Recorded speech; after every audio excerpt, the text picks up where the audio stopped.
Welcome to the Tech Egg. Don't get scrambled. Enjoy the video. In this video, I will explain how to use QuickBooks accounting software.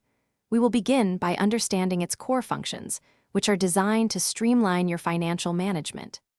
QuickBooks allows you to effortlessly track all your income and expenses, providing a clear picture of your business's financial health.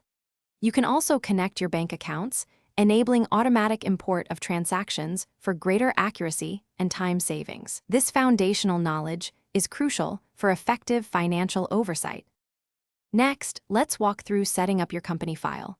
This involves creating a new file and inputting your business's fundamental information, such as its name and address. A critical step is customizing your chart of accounts, which categorizes all your financial transactions.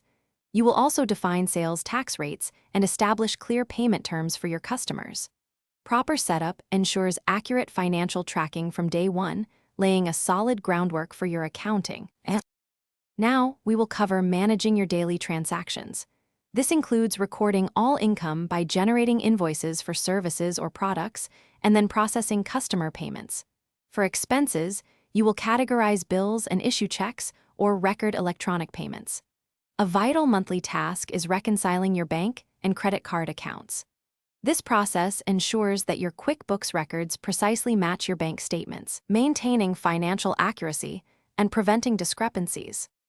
Finally, let's explore the powerful reporting and analysis features. QuickBooks allows you to generate essential financial statements, such as the profit and loss statement, which shows your business's performance over a period. You can also run balance sheets to view your assets, liabilities, and equity at a specific point in time. Utilizing these comprehensive reports is crucial for making well-informed financial decisions and guiding your business's future growth. Thanks for watching. Consider subscribing if I helped unscramble your problems.